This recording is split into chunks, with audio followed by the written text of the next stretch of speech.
comentaba, buenos días. Eh, el plan para este regreso después del receso de Pascua, del receso de las 2 semanas, es pues volver a agarrar nuestro ritmo sobre la tercera unidad, que es la que estamos viendo. Eh, el plan también está de que pues tratemos de terminar como el curso empezamos después, o sea, no empezamos como empezamos nuestros cursos normalmente, eh, termina hasta finales de junio, o sea, no terminamos el mes que viene, no terminamos en mayo. Entonces, pues el plan está de que terminemos realmente en junio, o sea que las clases terminan a finales de junio y luego se supone que todavía queda una semana de regularización. La idea sería de tratar de volver a regularizarnos, o sea, quedar de nuevo en nuestro calendario y tratar de que esta semana de junio, o sea, al finales de junio, realmente ya nada más sean los puros, ya no haya semana de regularización, que antes de que termine todo, ya puedan entregar, sobre todo también porque, bueno, no sé si sea el mismo caso, pero muchos de ustedes trabajan, ¿sí? Trabajan en vacaciones, entonces, eh, pues no es justo, no creo que esté bien el, de que no, o sea, de que se liberen lo más pronto posible para que puedan, pues continuar con sus actividades, ¿no? O sea, y aparte más, porque hay gente que la pandemia le ha afectado mucho y pues no nada más le ha afectado en manera de, de la escuela, le ha afectado económicamente, le ha afectado personalmente, entonces, un repaso súper de que estamos en la unidad y para volvernos a colocar en línea. Ok, bueno. Estamos en la tercera unidad. Sigue la misma lógica y la misma coherencia de las otras dos, que decir de que se va a calificar por prácticas. Esta es la unidad que tiene más prácticas. Voy a checar realmente si en un momento dado necesitan hacer las 3 prácticas, porque sería la práctica número 4, 5 y 6. Entonces voy a revisar si de acuerdo a sus programas tienen que llevarlo o no. Bueno, la idea es la siguiente. Todos recordamos que el álgebra lineal, bueno, en este caso es el poder manipular matrices, pero que todo lo que representan esas matrices o para lo que nos sirve a nosotros para tener soluciones, pues es un conjunto de restricciones. ¿A qué se refiere las restricciones? Pues se refiere a que tú tienes un problema y ese problema debe de satisfacer ciertos valores que están condicionados unos con respecto a otros. Por ejemplo, en el caso de las vacaciones que acabamos de regresar, yo tenía toda la intención de ir a Hidalgo, pero y tenía el dinero, tenía el tiempo, teóricamente también tenía pues, el carro y la salud en buenas condiciones, pero en el estado de Hidalgo están restringiendo el acceso, o sea, no están dejando circular los automóviles de acuerdo a la terminación de la placa. Y en el caso de los foráneos, pues los están restringiendo todavía más. Entonces no fui. O sea, no se hizo el viaje porque las restricciones no se cumplieron. Y pues ustedes lo van a poder ver en muchísimas cosas, ¿no? O sea, por ejemplo, en mecánica se ve que las restricciones, por ejemplo, en un sistema de poleas, de que si, dependiendo cuál sea la fricción en una polea con respecto a la otra, pues se ve cómo se recorre o cómo es la tensión en la cuerda. En electrónica, pues lo podemos ver también en los circuitos, que dependiendo cuánto sea el valor de la resistencia en cada parte, una con otra están están condicionadas, ¿no? O sea, es lo mismo que les estoy comentando ahorita, de que parte del plan está en que tratemos de terminar a tiempo en junio para que todos aquellos que tengan que trabajar o de vacaciones o lo que ustedes gusten, pues lo puedan hacer.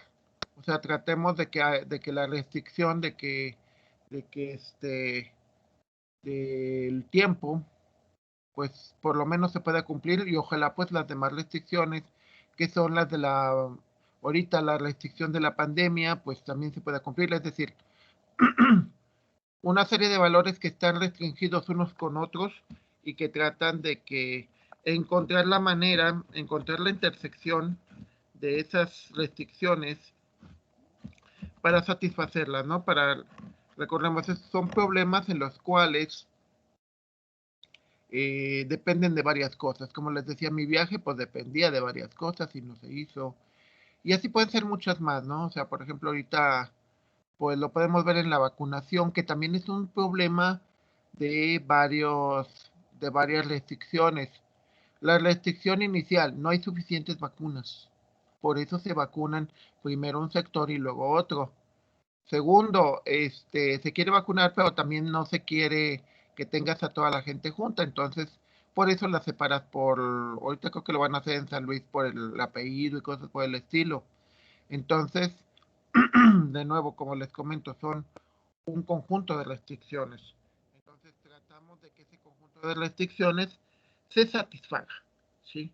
Y bueno, estas restricciones, para este caso en particular, son restricciones lineales, es decir, son restricciones en las cuales las variables están elevadas al grado 1. ¿Sí? Más adelante vamos a ver qué pasa cuando no están elevadas al grado 1 o cuando no son restricciones que involucren simplemente operaciones de sumas y restas, es decir, que puedan representarse por una matriz. ¿Qué pasa cuando tenemos restricciones que son trigonométricas, exponenciales, logarítmicas? Entonces, no se puede usar este tipo de métodos. Entonces, bueno, de nuevo, recordemos que un sistema de ecuaciones, como les comento, pues son una serie de restricciones, que son tipos de sistemas donde pueden ser homogéneos o no homogéneos, ¿sí? Para ver si tienen soluciones o no tienen soluciones.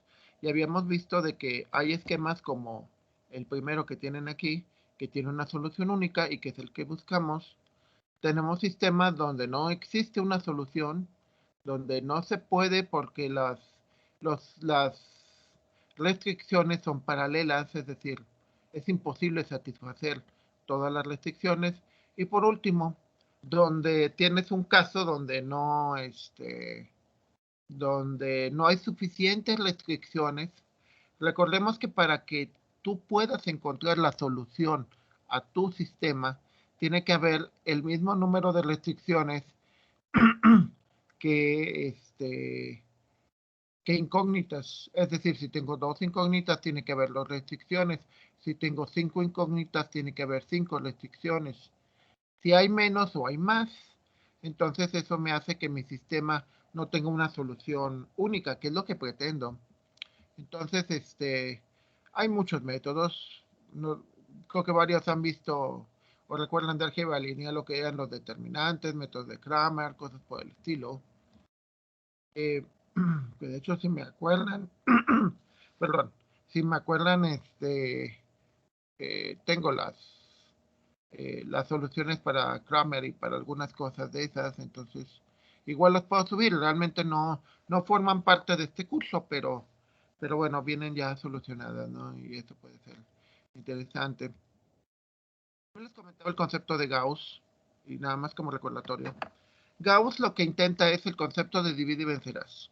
Es decir, en lugar de que te enfrentes con todas tus incógnitas, pues te enfrentas con una. Entonces lo que haces es eliminas a todas las demás. Entonces, pues simplemente no nada más es un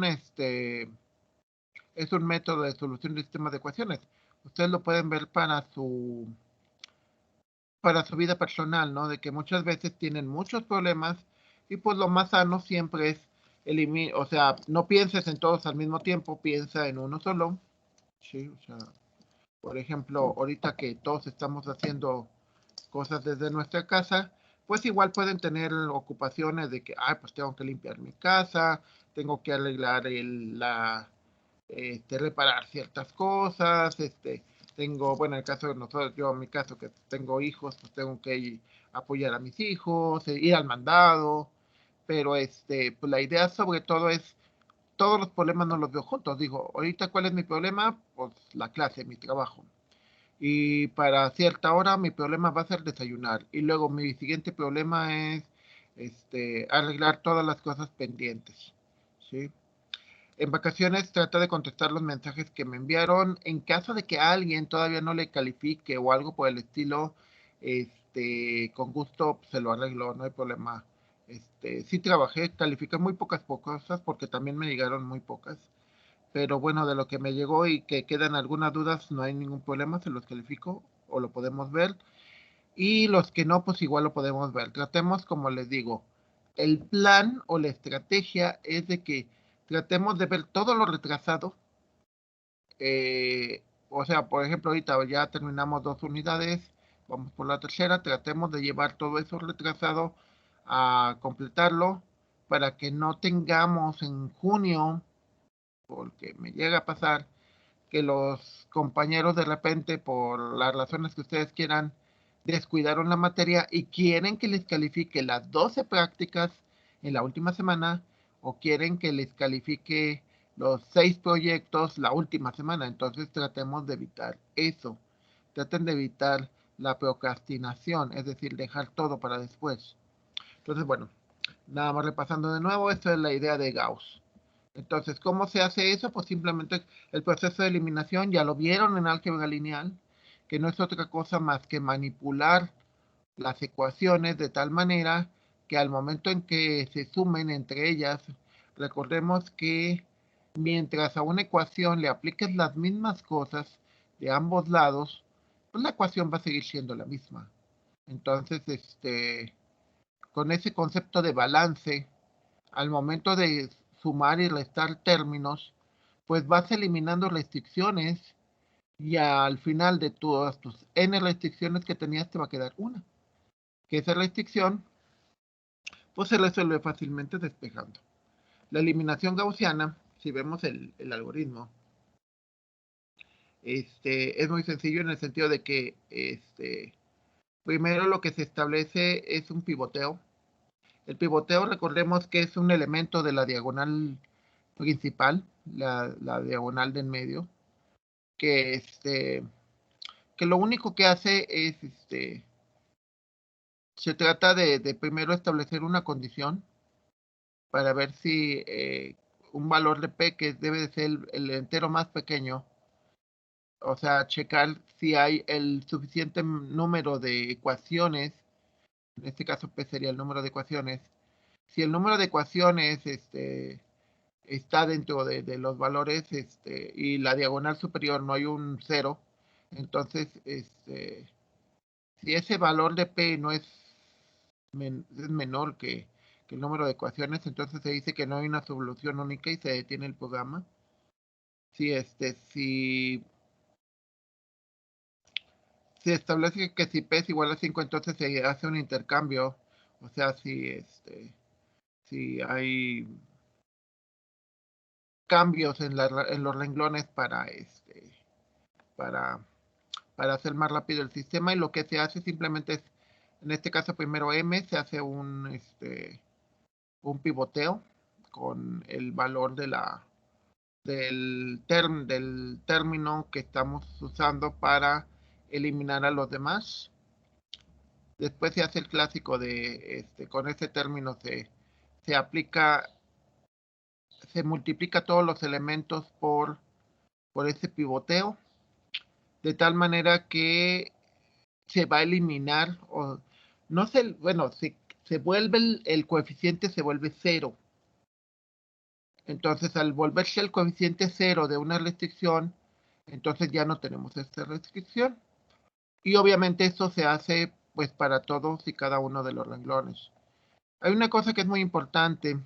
Aquí, por ejemplo, tanto en el paso 1, como pueden ver, como en el paso 4, pues tenemos dos ciclos. Cuando ustedes van a procesar matrices, todas las matrices se tienen que, se procesan con tantos ciclos como sea el tamaño de la matriz. Es decir, si yo tengo una matriz de 2 dimensiones, es decir, de una 5x5, 4x4, 40x40, pues voy a necesitar 2 ciclos. Si yo tuviera, en lugar de una matriz de 2 dimensiones, tuviera una de 3, que sería como un cubo, o una de 4 o 5, que pues ya serían otro tipo de dimensiones, pues necesitaría para procesarlo 3 ciclos, 4 ciclos, 5 ciclos.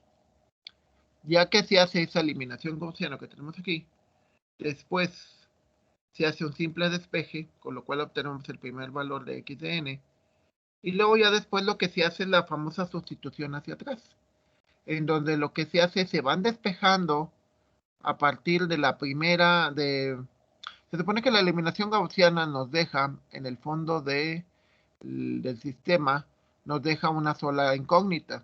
Entonces al despejar, que es lo que se hace en el paso 8,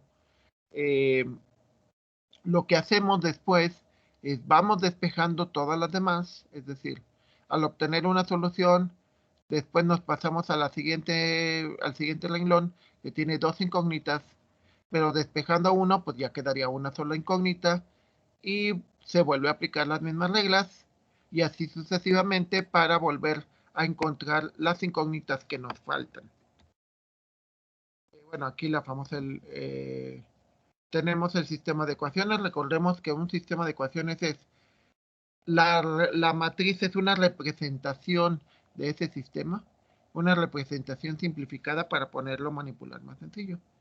Recordemos lo que hablábamos sobre los pivotes, que son los elementos de la diagonal superior y que nos sirven para eliminar.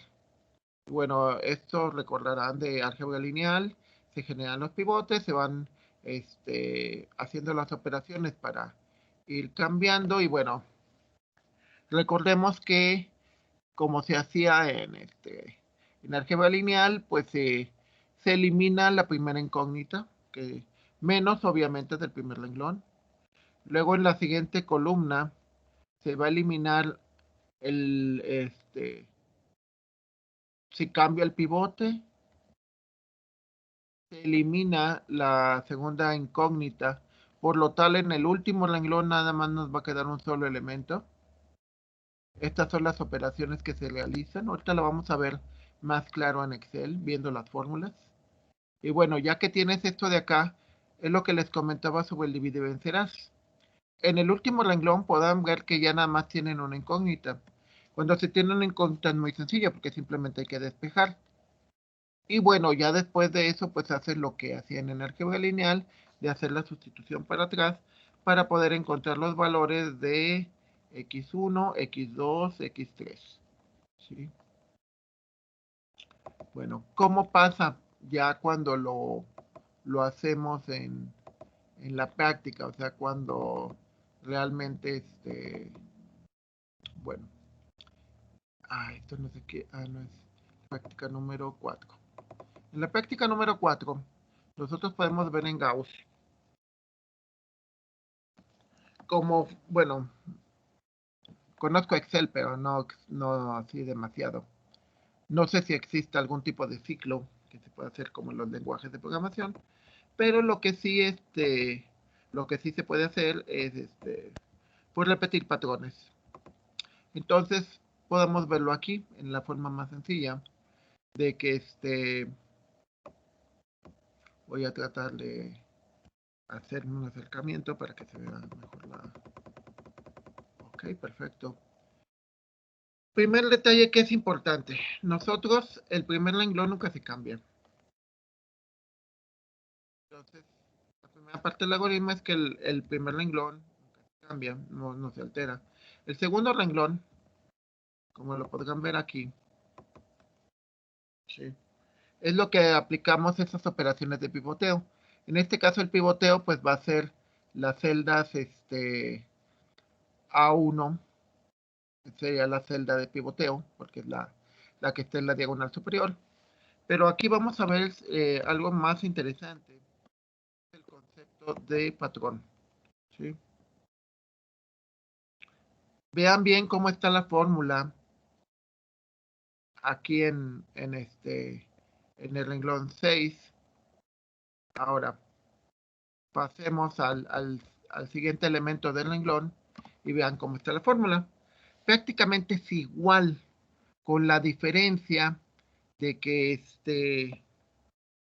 los valores de nuevo aquí es A2, A1, A1, A2. Cuando cambiamos de elemento en el renglón, es A2, B1, A1, B2. Es decir, los elementos que se están multiplicando primero se multiplican por los elementos de la columna A, luego es lo mismo, pero ahora con los del B. Si nosotros extendiéramos el sistema, es decir, el sistema ahora en lugar de ser un 2 por 2, o sea, dos restricciones, fueran 3, entonces el siguiente elemento que ustedes deberían de ver sería A2 por C1 menos A1 por C2. Y si fuera uno de 4 por 4, extenderíamos y seguiríamos el mismo patrón. Es decir, A2 por C1, no, A2 por D1 menos A1 por D2. Vamos a ver si esto es cierto y si nuestra lógica funciona. De nuevo, vamos a ver ya la solución, ya, ya, ya codificada. Aclarándoles que una parte importante que debemos de entender o de aplicar aquí es el concepto de patrón, ¿sí? Y lo pueden ver aquí. Es A3 por A2, ese es el pivote. Obviamente cambió porque ahora son más elementos. Entonces tenemos A3 por A2, voy a extenderlo un poquito más. A3 por B2, A2 por B3. Si nosotros vemos la siguiente celda, vamos a ver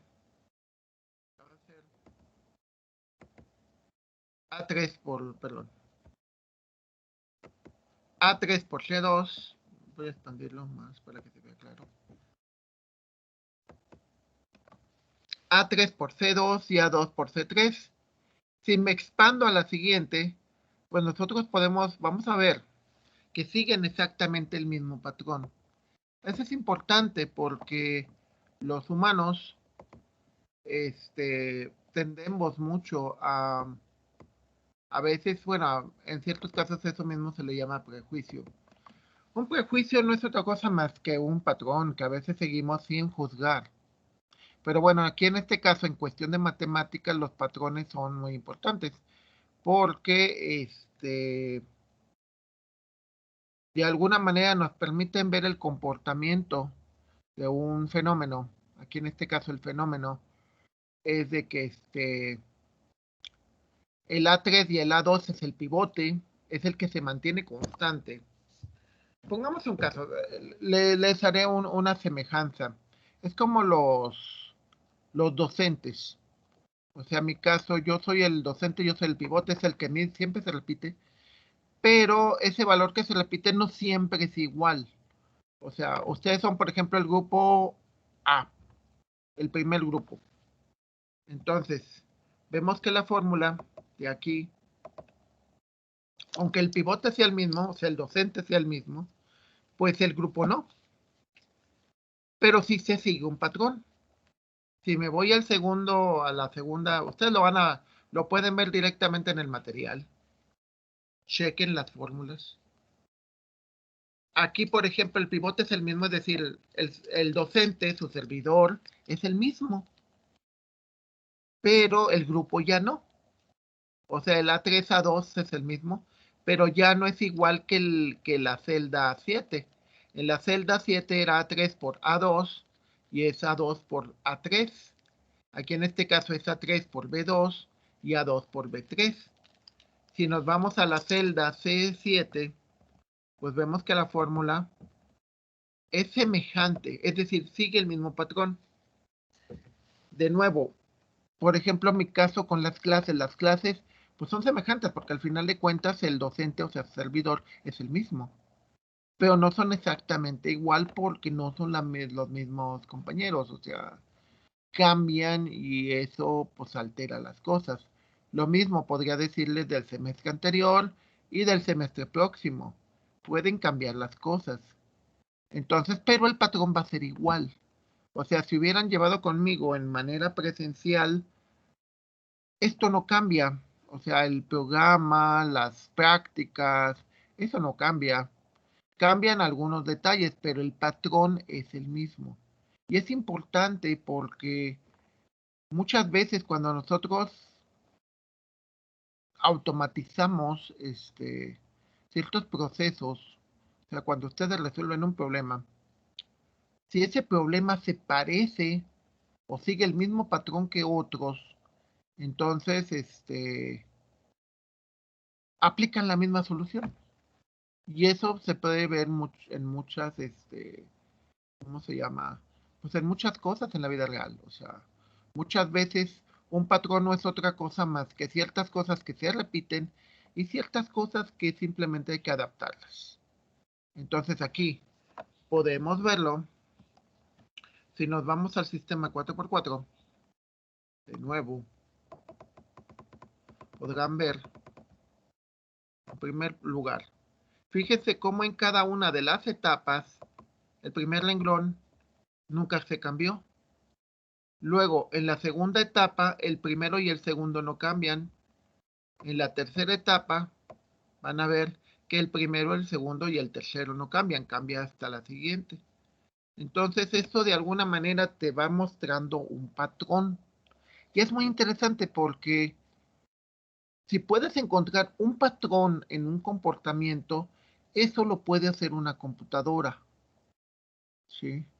Se supondría que como todos ustedes, todas las ingenierías llevan programación, debería de darte la posibilidad de que pudieras traducir esos patrones a, a un lenguaje computacional. Claro, en este caso también Excel es un lenguaje computacional, entonces digamos que sí estamos programando, por llamarlo de alguna manera. Pero digamos no es un lenguaje de propósito general como Java, C, no sé, alguno de esos, Python. Pero de alguna manera sí estamos automatizando. ¿Por qué? Porque recordemos, el trabajo del ingeniero en general es automatizar, o sea, tratar de que haya un procedimiento que se pueda repetir. Y obviamente, como hay cambios, pues simplemente lo que es igual, pues simplemente se repite exactamente. Y lo que simplemente hay con ciertos cambios, pues eso se va adaptando, ¿sí? Entonces es interesante porque de nuevo vemos las fórmulas. Vamos a, ¿sí? A3, A2, como veíamos en el anterior. Ah, grande para que se vea. Pueden ver la fórmula que es la misma, nada más que en lugar de A son B para el segundo caso. Y si nos vamos para el último, vamos a ver que es exactamente la misma fórmula, pero ahora en lugar de A's o de B's o de C's, pues son E. ¿Sí? Entonces es importante, ¿por qué? Porque yo puedo tener, vámonos hasta el final, un sistema de 10x10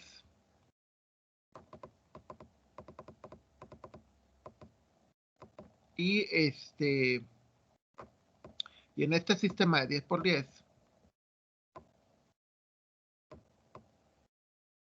si me voy a las últimas fórmulas, por ejemplo esta, y le digo que me lo muestre, pues podemos ver, bueno, aquí ya, en realidad es el mismo patrón, es A3 por A2. Lo que sucede es de que hay algo, bueno, para si quieren seguir usando Excel. Excel, cuando copias, cuando le pones una celda y le dices copiar, te va modificando los valores de, ya sea si lo haces hacia los lados, te va modificando las letras. Es decir, si copias de un lado a otro, te va agregando te va cambiando la letra dependiendo cuántas veces te muevas en cuestión de columnas, o te va moviendo los números. Recordemos que cada celda está formada por una letra y por un número. Entonces, al momento que le dices copiar, pues te las va cambiando, te las va modificando. Pero si le pones un signo de pesos al principio y le pones copiar. Si le dices copiar, entonces al decirle el signo de pesos, no te modifica el no te modifica el valor. Cuando lo copia tal cual. Es decir, si le pongo un signo de pesos a la A y lo copio hacia cualquier otro lado, siempre me va a conservar la A. No la va a cambiar por una B o por una C o por una K. Lo mismo para los números. O sea, le pongo un signo de pesos antes del número y al momento de copiarlo, no, vas a ver que ese valor permanece constante. En este caso, para estas fórmulas, sabemos que el pivote es constante. Es como lo que les decía de los docentes. O sea, yo tengo 3 cursos de ahorita de métodos numéricos y a veces he tenido 2 o a veces uno, pero el docente es el mismo. ¿Qué es lo que cambia? El grupo. Entonces, digamos que aquí en este caso el signo de peso sería para mí. O sea, yo soy el que no cambio. O sea, eh, técnicamente se supone que en ciencias básicas, pues no, este, no debemos, o sea, las matemáticas son iguales para todos. Obviamente los métodos cambian, pero el concepto de matemática no importa si lo estoy aplicando para alguien de sistemas, para alguien de mecatrónica, para alguien de eléctrica. El esquema es el mismo. ¿Qué es lo que cambia? Obviamente que cambia si se fijan, la J2 y la J3, esos no tienen signos de pesos. Eso significa que cuando los copie, se van a ir alterando. Entonces, eso es interesante porque eso me permite, muchas veces lo voy a ver en varios métodos, que yo pueda tener ciertas cosas que no cambien a la hora de copiar y ciertas cosas que sí cambien. Aprovecho las dos ventajas de Excel. Una, la ventaja de poder copiar rápidamente hacia diversos lados, y dos, la ventaja del copiador relativo, que me dice que es lo mismo pero con cambios. Es como lo que veíamos en la unidad 2, que es iterativo. El concepto iterativo es de que yo voy a repetir algo. Recordemos que es importante el concepto de repetición porque eso me facilita hacer muchas cosas, pero con cambios, ¿sí? Sobre todo cuando trato de encontrar una solución. Aquí estamos buscando una solución. ¿Qué cosas interesantes podemos ver? Primer cosa interesante. En la primera etapa, que le llamo yo aquí etapas, de la primera en verde, esto es la entrada. Esto es el sistema de ecuaciones. Luego ya después, en la siguiente etapa, podemos ver que el primer renglón no cambia, porque se va a solucionar del segundo en adelante, tercero en adelante, cuarto en adelante. Y lo que podemos ver aquí es de que en cada una de las etapas vamos eliminando una restricción, excepto de la ecuación en que la tiene. Es decir, nos provocaría un gran problema si aplicáramos eliminación gaussiana y elimináramos el 4. Entonces debe de quedar por lo menos un una debe de quedar una restricción válida para que después, cuando termines el método, la puedas solucionar. Aquí todos en la etapa se eliminan toda la primera variable excepto en el primer renglón. En la segunda etapa se elimina toda la segunda variable excepto en el primero y en el segundo. Y así sucesivamente vamos creando poco a poco. Tenemos variables eliminadas. Aquí tenemos 3 variables eliminadas. ¿A qué me refiero con variables eliminadas? A que le voy creando ceros, voy creando la matriz triangular para que me permita tener un sistema en el cual tarde o temprano voy a tener una sola incógnita y en esa sola incógnita la despejo fácilmente. Obviamente podemos ver aquí que esto continúa, lleva un patrón. Otra cosa que es importante en la manera en que lo programé, si se fijan los valores, van creciendo porque se van multiplicando uno. Entonces podemos ver aquí en Excel que los valores cada vez se van haciendo más grandes. Este E a la 26 significa que es menos 2.9, menos 2.99208 por 10 elevado a la 26. Aquí es elevado a la 52, o sea, es un numerote. Elevado a la 104, elevado a la 105 y ya me da la solución. ¿Cuál es el problema que tengo con esto? El problema que tengo con esto es que si eran números muy grandes, por ejemplo, aquí tuviera un 25 pivote, hacerlo así, valor más grande. Pues si se fijan, los valores de acá se van haciendo más grandotes, más grandotes, más grandotes. Y me pueden provocar esto que tenemos en esta parte. Vamos a ver más adelante los posibles errores que pueden suceder. Este no es un error del algoritmo, es simplemente de la manera en la que se implementó el sistema. En álgebra lineal les tienen que haber enseñado que muchas veces como el pivote se va a multiplicar por varios elementos, entonces muchas veces si tú divides el renglón sobre el valor del pivote, el pivote se vuelve 1, entonces ya es más fácil de multiplicar. Es decir, si yo aquí le pongo un 1,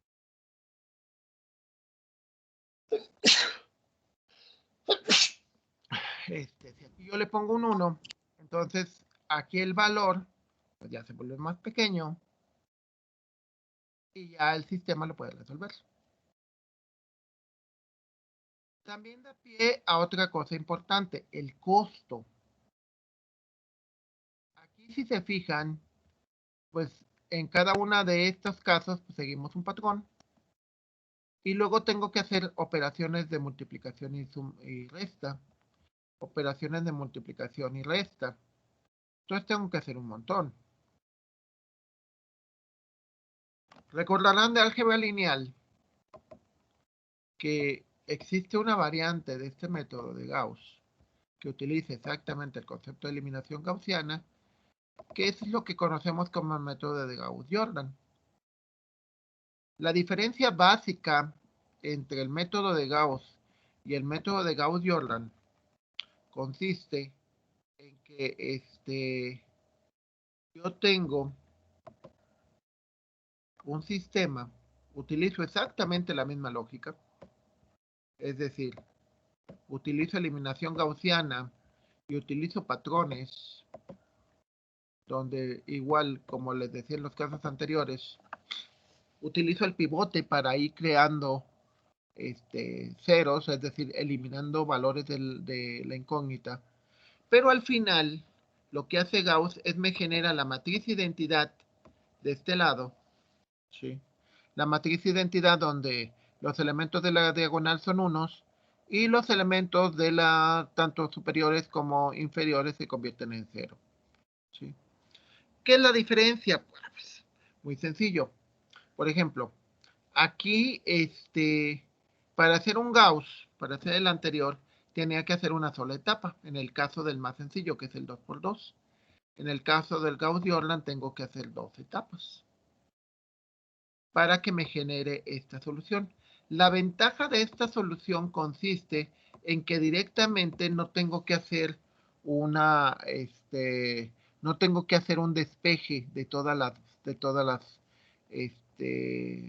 restricciones, sino simplemente el método ya tal cual te va a mostrar directamente al final el valor del vector expendido, te va a dar directamente las soluciones.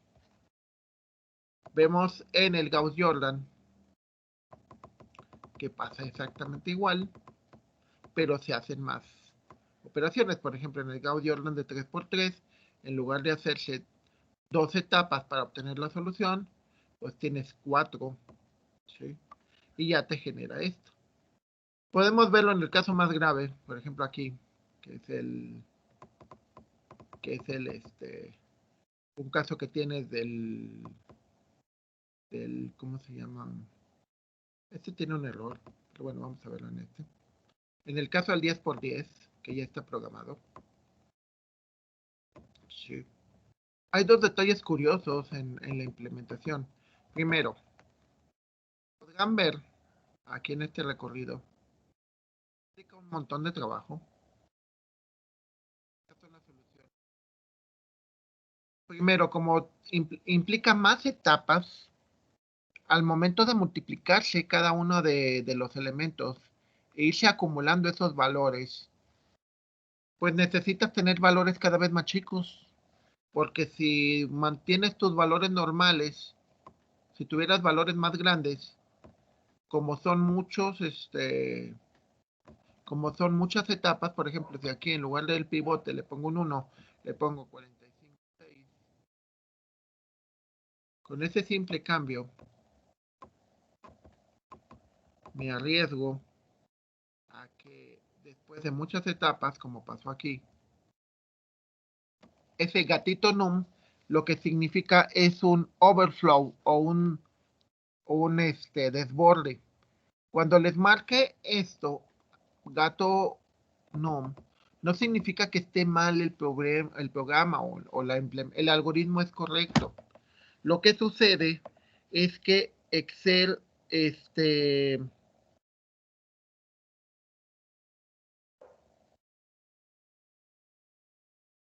eh,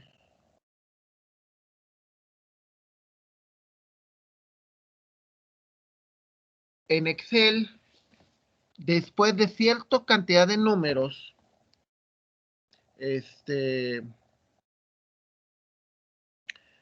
ya no los puede manejar. Es decir, el número es tan grande que Excel lo que te va a marcar es un gatito num. Es decir, el Excel, no tu algoritmo, ya no puede manejar ese tamaño de números y por lo tanto te manda un error. ¿Sí? Entonces hay que tener cuidado. Aquí en este caso, Excel, ¿cómo se llama?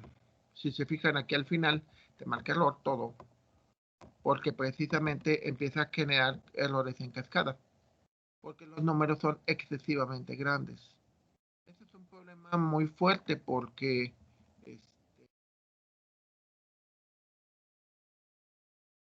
Gauss-Jordan es un método que básicamente es lo mismo, una extensión de Gauss, pero que, digamos, diría alguien, es más elegante, porque al final te da directamente visualmente las soluciones.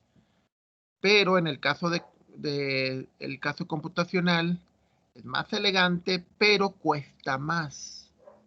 ¿Sí? Te da las soluciones, tienes acá el valor que tienes, bueno, aquí en este caso las soluciones todas eran 1, pero hay un detalle también curioso. Eh, no te da una solución exacta. Al momento de hacer la comprobación de los valores, te marca un pequeño error. Sabemos que 1.66 por 10 a la menos 13, pues significa que hay 12 ceros y luego ya hay un valor. O sea, es un valor muy pequeño, casi cero, pero no es exacto. Gauss y Gauss-Jordan son sistemas exactos. Es decir, directamente debes de saber ya el valor de la variable. No hay, si se fijan, no hay una parte en amarillo, porque los métodos te dan exactamente el valor de la solución. Es algo importante que tienen que ver, de que cuando se usa la implementación, si ustedes implementan, hacen el programa para este tipo de cosas, tienen que ver qué pasa, que tienen que hacerlo de tal manera que no tenga estos problemas, de que si le metes números grandes, el sistema colapse, o que haya alguna manera de manipularlo para que te genere al final valores chicos. Depende de la implementación, ya sea, digo esto porque se hace en Excel y por la manera en que se implementa, pero bueno, vimos que en el algoritmo, en las láminas anteriores, en el algoritmo, pues hay otra manera de hacerlo. Recuerden que una manera es como, eh,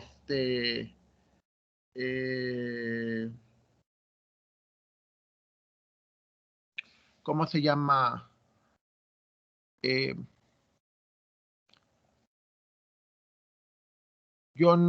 ¿cómo se llaman? No, o sea, ese es un problema que tienen que ver también en cualquier concepto de implementación, el costo. Gauss y Gauss-Jordan hacen lo mismo. ¿Cuál es la diferencia? Que Gauss-Jordan lo hace pues más evidente, pero realmente hacen exactamente lo mismo y Gauss-Jordan cuesta mucho más, casi el doble, prácticamente el doble. Entonces, es importante porque nosotros vamos a ver métodos en los cuales, que el último de este tipo, o sea, hay varios más, pero para este tipo, para lo que son sistemas lineales, vamos a ver el costo. Entonces aquí el costo, pues es mucho más alto en Gauss-Jordan, ¿sí?